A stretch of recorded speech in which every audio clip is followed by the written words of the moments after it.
doe, a deer, a female deer, ray, a drop of golden sun, a name I call myself, a long way to run. I don't think this does anything. Oh, it's broken. It is. No, it's just a little cracked. That's why it doesn't stop. Oh, so it is. What are we talking about again? Friends is all I remember. Squirrels. What do we say? Welcome back to The Price is Right.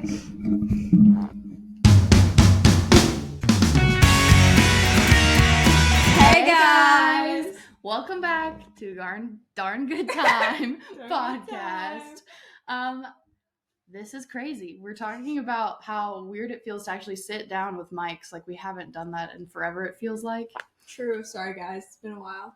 It's been interesting. I don't even know that rough is necessarily the right word. It's just been a transition. Yes. So we're slowly trying to figure it out, and we don't want this to become something that's not fun. So we're just hanging out. Yeah. But we're excited to be back and to talk about something that I think is pretty important to both of us. I feel like we've both learned a lot about it, especially in the past couple of years. And obviously we don't know everything, but we're going to share what we've sort of learned. So Celia, something very sad happened to us in the past week. It did? Mm-hmm. We lost our very own Chandler Bing. Oh, yes. And I'm being so serious. Like, this was very sad for me. Yeah. But it was just making me think about the show Friends. And it is a show that I watched actually the end of last year. I finished it. I had seen a bunch of different episodes, but I actually watched it all the way through then. Mm-hmm. Anywho, I know that you have not seen it. No. And that's okay. So what we're going to do is we're going to play a Friends game. Okay. Okay, so obviously there's the 6 that you know. Yeah. But if you don't see the show, then there are other characters in the show that you might not know the names of. Yeah. Right? So I'm going to show you a picture of a character that is in the show Friends, and you're going to tell me what you think their name is based on their picture, and then we'll see how close you are. Okay. Okay. So let's see. The first one I have. Do you know her name? No. Okay, good. Really do a good name. Based on the picture, what does she look like? She looks mean. Mean? Okay. What does she look like then? Maybe what's a mean name? Why am I blanking? Ooh. No. Wait. Bruh. It seems too blonde. Jessica. That's actually pretty close. Really? This is Janice. Okay. Oh, I see the Janice. Janice. Jessica. Oh my God! Okay. Hello. Oh. Poor guy. You can just tell.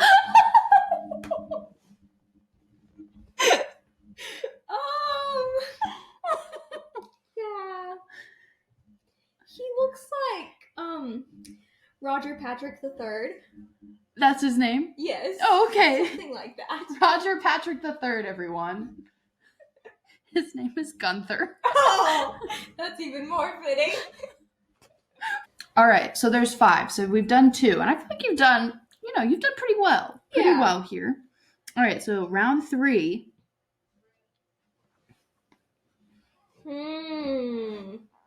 Well, I'm kind of just thinking of Ant-Man, but he looks like a Steven. Steven, basic white boy name. Yeah. His name is Mike. Okay, pretty close. Yeah, it's the same like realm. Yeah. Okay, that was good. That was good. Mm-hmm. All right, round 4. Round 4. Oh, that's an outfit.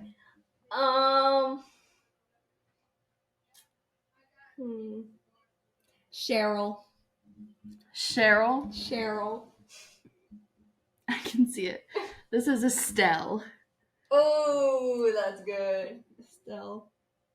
Okay, and now this is the last round. Okay. And I will give you the hint and say that like they call him like his last name, like Mr. Like his last name. So it's like a basic last name. What? Is it more like last name type thing or first name type thing? Like Smith or Bob? Neither. What? Smith. It's a last name. Like it's his last name. Yeah. So it's more like Smith. Sure. It's not like Mr. Jeremy. No. Okay. Oh, buddy. Get a haircut. She's so savage. Bruh.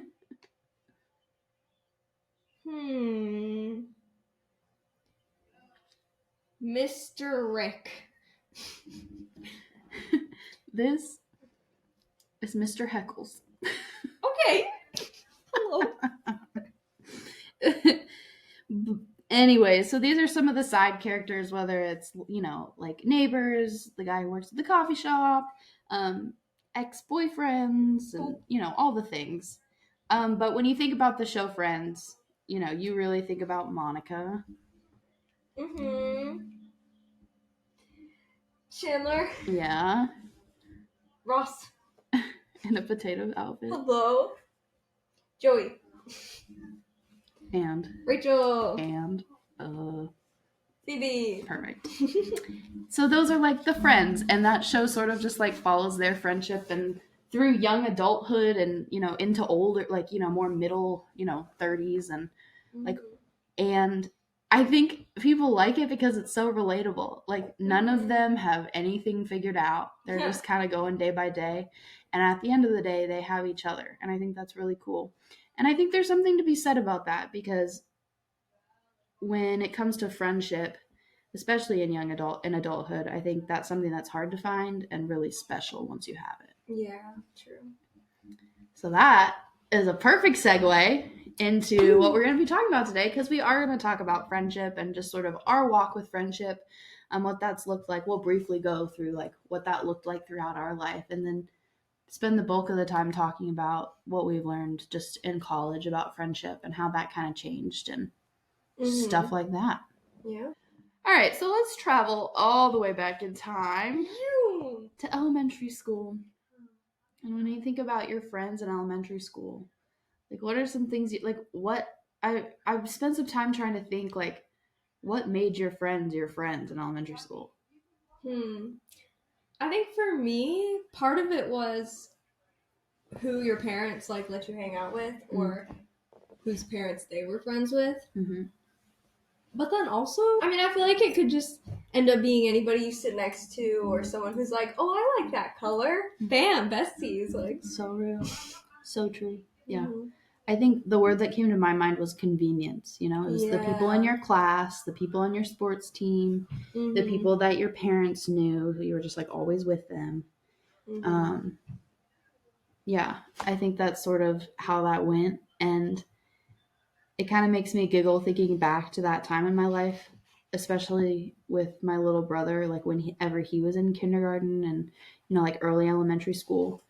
And he would talk about his best friend, and then we'd be like, oh my gosh, what's his name? I don't know. And I think that's so funny. There's just like an innocence of like, we have made a connection, and so that must be something of importance. Yeah. And I think in a way there are parts of that we can learn from, and obviously it's more complicated than that as you get older. But there is something about that like openness that I think is kind of cool. Yes. So moving on to like more your middle school, high school friends, Like what was that like, and how were those relationships built, and like how did that become deeper or more different? I feel like I don't know. I think my situation was a little different because I was homeschooled up until 8th grade. And so, I mean, I was still in that phase where it was like either people I knew from church or my family was friends with. But once I got to school, it was such a small school. Like, there was maybe like 16 people in my class, but we were split up in half.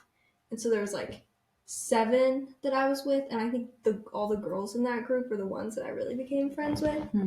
Almost out of convenience again, just because we were always together and like didn't always see everybody else.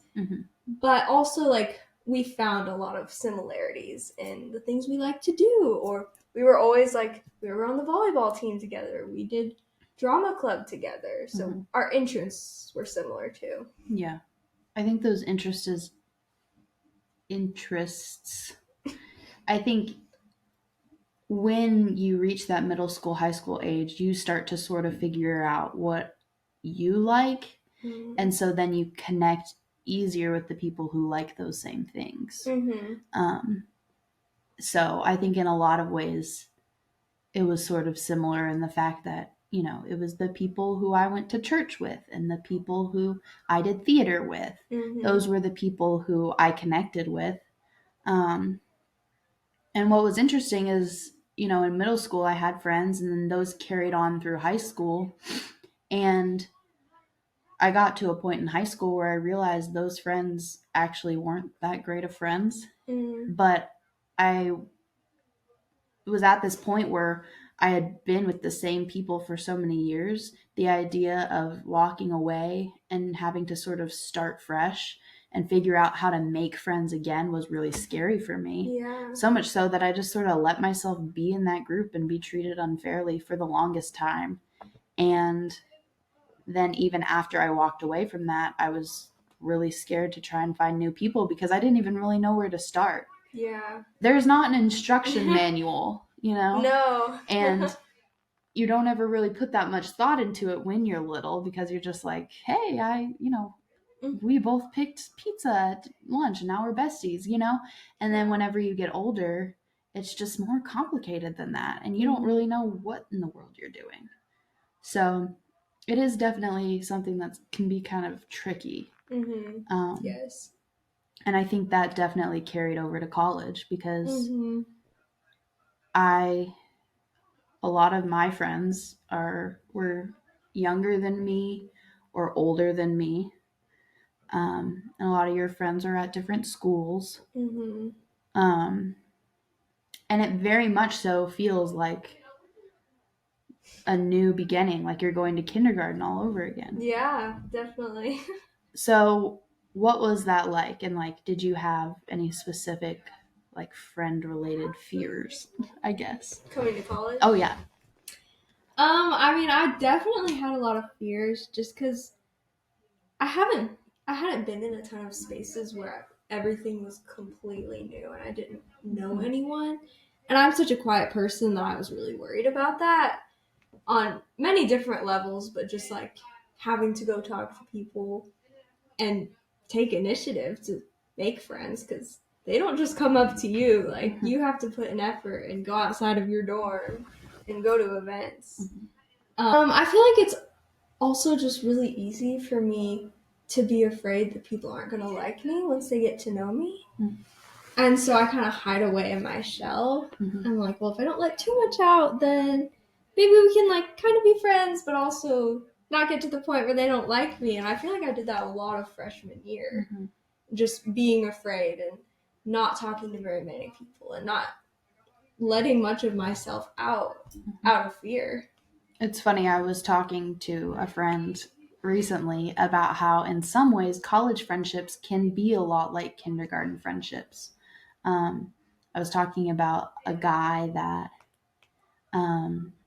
I knew of, or, you know, we were friendly. We weren't like best friends, but I was like, oh yeah, it's my friend blank. And then somebody asked him about me and he didn't know who I was. He like didn't know my name. And I was like, we literally hung out in a group together 2 weeks ago.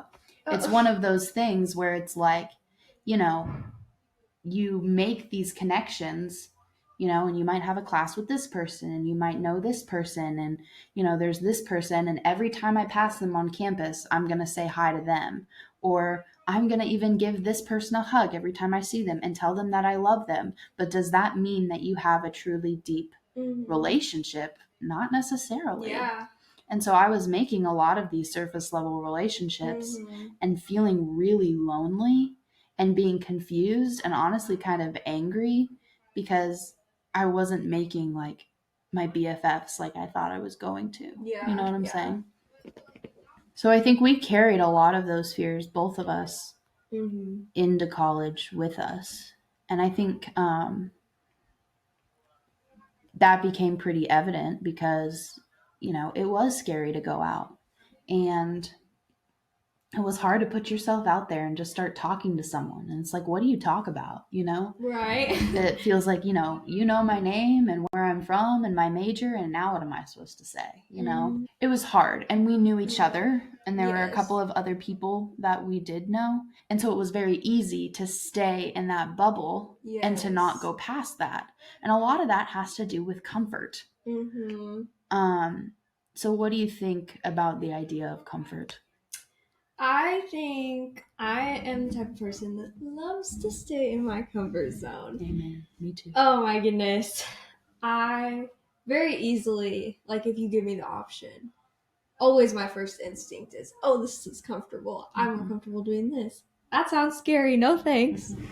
But I feel like I did that a lot of last year. We had that group of friends that people would ask me like, oh, are you making friends at college? And I was like, I know people's names. And I'm like, I have friends. I'm fine. But I don't think I really realized what I was lacking until this year when we started to make more intentional friendships and really saw what that can be like to have a good community in college, because it's hard when you leave your family and like most of the people like you really need closer friendships, and it doesn't come immediately, but it helps to be intentional working towards that, and I wasn't doing that the first year. I think the thing that I struggled with the most, and I think everything else sort of stemmed from that, was honestly, and I did not realize it at the time, and if someone would have told me it that way, I probably would have ended up feeling really bad, but it was a selfish attitude. I would pray for the Lord to bring me friends, but I would not put in any work to make those friendships myself. I would meet people and I'd say, God, thank you for this person and thank you that you brought them into my life. Make them a good friend. But then I'd be like, hey, we should get lunch sometime, and then never text them. Or, hey, this was super fun talking at this event. You should come over sometime and we could have a movie night, and never following through. Yes. And then I'm sitting here being like, hello, where's the friends? As if I'm supposed to just stay here, and I told them my door is open, so they're just supposed to show up, like, on a random day. And then I would spend a lot of time feeling angry. What did I do that person doesn't want to hang out with me? Like, nah, girl, like, they're just waiting for you to, like, get past the, oh, yeah, we totally should, that type of thing. It's really easy to talk. It's more comfortable to talk. And being intentional takes a lot more time and it takes a lot more energy. And it's work. But at the end of the day, I feel like with any relationship, whether that is a family member or friendships or romantic relationships, like relationships are work. Yes. And it is,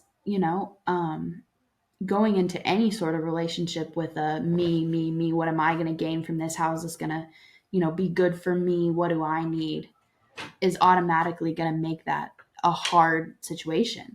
So we went into this year saying it's going to be different. And I don't know how I'm going to do it, but I'm going to start with doing something. Yes. And I had no idea what I was going to do. I was terrified. But I knew that I didn't want to have the same experience as I did last year. Yeah. So we came to school and we started having conversations. Yeah. You know, like, how did that immediately feel different? Because I feel like even that first night we came back, or like the night of Dippin' Dots, so we had been here Yes. for a little while, but we came back and we were like, oh my goodness, like this is different. Yeah. So why did that feel different? I mean, I think it was just intentionality and us stepping outside of our comfort zones. Because, I mean, I remember Dippin' Dots last year, we sat in our little group with me, you, and Elena, and we were like, why is no one coming up and talking to us? Why does everyone else have friends? And we went up and talked to one person, didn't go great, and then we kind of just gave up. But I feel like the intentionality, and also over time we've learned how to have conversations and what to ask people and actually be interested in them and not just wait for them to ask you a question. Yeah. But I feel like that's what looked different, and we were willing to ask people and go up to them and get to know them instead of just waiting for someone else to do it. And I think in part of us, there was a fire inside of us to go and seek out those freshmen, because at the end of the day, you know, we were not super intentional that first day, but we were at college. We were by ourselves. Like, my parents had left like 15 minutes before that, and I was just trying not to cry, you know? Yeah. And I remember thinking, I wish somebody would just come up and talk to me. Yeah. And so I wanted to make sure that nobody, you know, as much as I could help it, nobody else would feel that way. And I think that was sort of the heart behind, you know, Dippin' Dots and even starting our life group. Yes. And something about the fact that we completely switched our viewpoint to praying, you know, God, bring me a friend. God, do this for me. God, why am I so lonely? God, why am I this? To being like, let's make sure that as little, you know, as few people as possible feel lonely coming in. Yes. We go in with this like servant-minded attitude, and then we get even a week into it, and I know we were both just completely overwhelmed by the amount of love that we felt and connection. We had made more connections in a week than we had in a year. Yeah. And so I think that just sort of speaks to that sort of selfless versus selfish attitude. But also in the intentionality and in speaking up and, you know, not being so afraid of the awkward, you know? Oh my goodness, yes. And that's hard. That's really hard. But important, because we have made so many sweet friends and so many sweet memories. Yes. And I can say that it was an answer to prayer, but not in the sense that, oh, God brought me these people. I believe that he did, but he also gave me the courage to go and talk to them. And I had not previously had that. Yeah. You know? Yeah. So I think out of that intentional choice and the way that God used those intentional decisions, and brought us sweet girls, you know, sweet friends, but sweet girls specifically, to be in our lives, I feel like this year looks completely different, you know? Yeah. And so how, you know, like what are, just from your point of view? Yeah. I think part of it is just the fact that we started saying yes to things.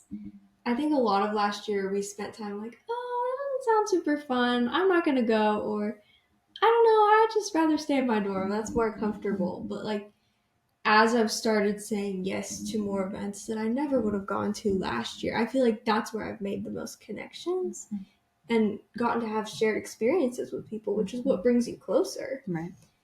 And so whether it's like a campus ministries event that we get to serve at, or with our life group, going to a hospital and giving people notes, like just little things like that, that's so different from last year, when really it's just like, oh, that's just one event, or like, but it's over time doing those things with people, like that's what builds the friendships. I think it's taught me a lot about community. You know, having people who, you know, you don't just say hi to it when you pass. But people who you can call if you're having a bad day, people who will, bring you a coffee if you need one, let them use their last swipe, or, knowing that my room, even on a night when there's not much going on, most nights my room is filled with laughter and silliness and game nights. And I'm so grateful that this room specifically has become such a safe place that people want to come here. And what a sweet opportunity that has been. And just the ability to grow and literally do life together.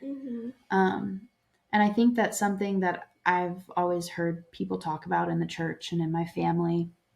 And in some ways I see it.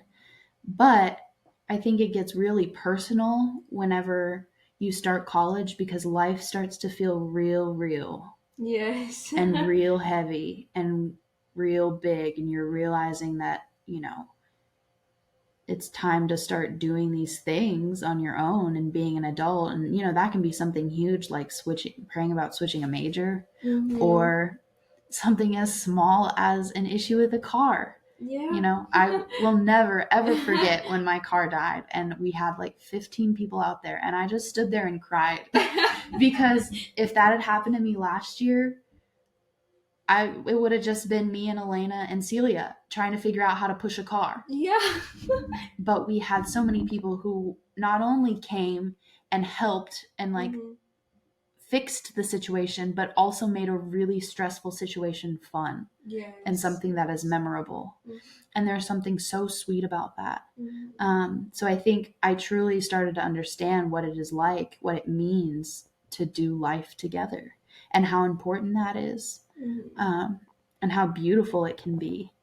And I don't know, I think that's so special. Yes.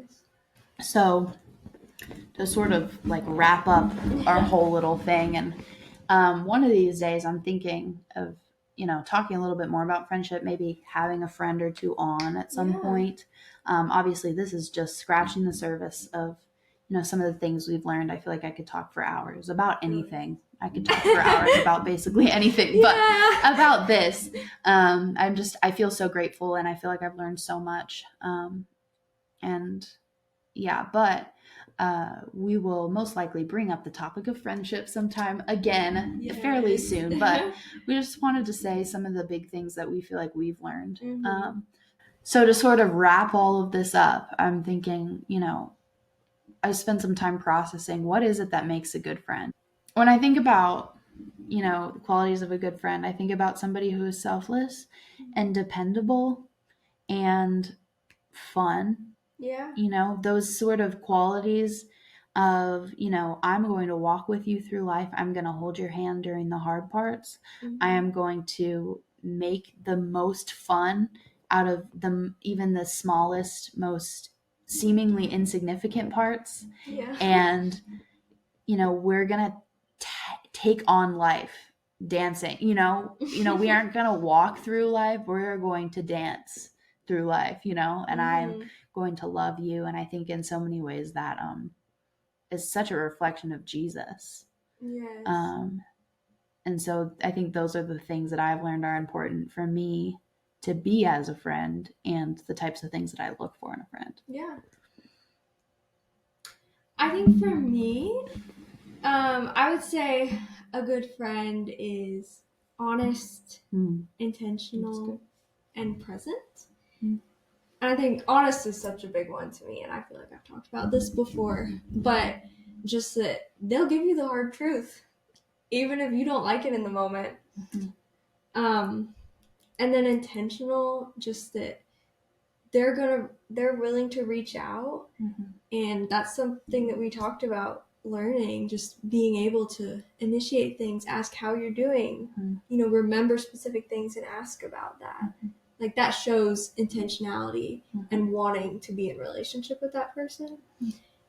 And then lastly, present, not always in the aspect of like you're with each other 24/7, but just like if you need something, they will be there. Absolutely. And you call them and they will show up. Yes.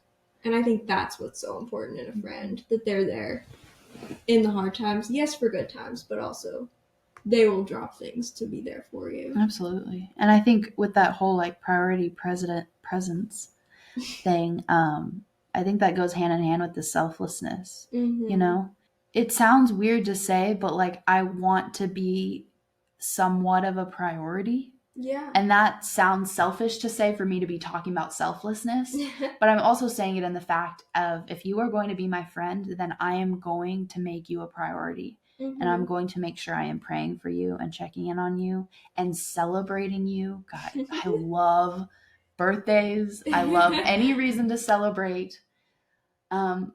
I will literally make up a reason to like buy your favorite treat or like, you know, whatever. I'm going to make that a priority. And so I notice and appreciate when people do that for me. Yes, you know? Yeah. Oh, Guys. Question. Yeah. Caramel apple on a stick or not on a stick? I get it coming on a stick, but how many of you actually eat the caramel apple on the stick and don't cut it off? It's the thing. It's impossible. I did it earlier. You did? Well, I didn't eat all of it. I took some bites. Yeah, and it was hard. It hurt your teeth, didn't it? No, it actually didn't. But I think it's better on the stick because it looks better, and that's how they do it in Mary Poppins. I love Mary Poppins.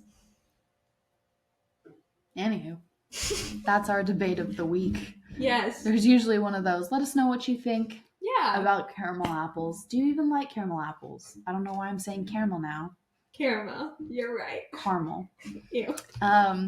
But we hope that you all have a fantastic week. Love on your friends. Think about one way that you can just make sure they know that you appreciate them, or go out of your way to make them feel a little bit extra loved, and know that you are also loved. And we hope you have a fantastic week, and we will see you next Thursday.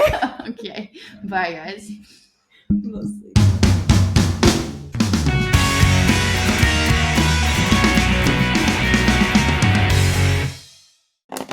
Awesome. Why are we always eating a snack or singing a song? Oh, we should sing something. People chow, people chow. Love it so much because your friends are yummy. People chow. People chow. Your friends are yummy? I don't know. It was kind of random, you know? It's time to be real. Brett.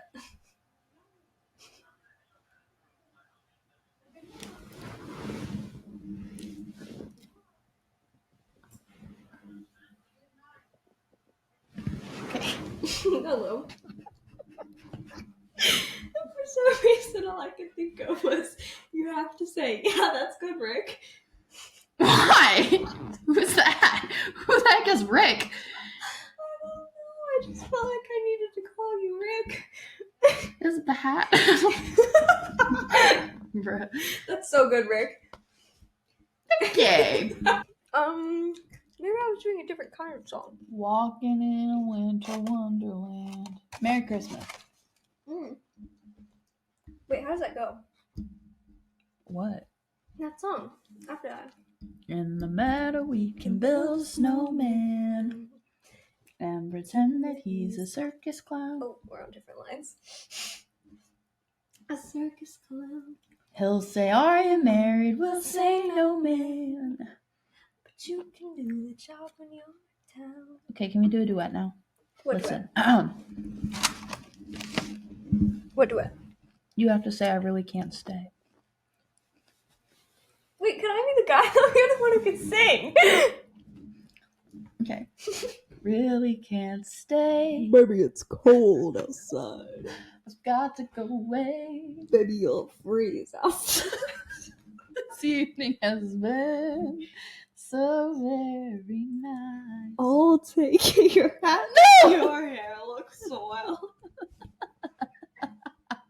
I'm pretty sure I just mixed up those lines. You definitely did, but it's okay. My sister will be suspicious. The maid likes caramel. No, it's gosh, your lips look delicious. Gosh, your lips look delicious. Those are bus.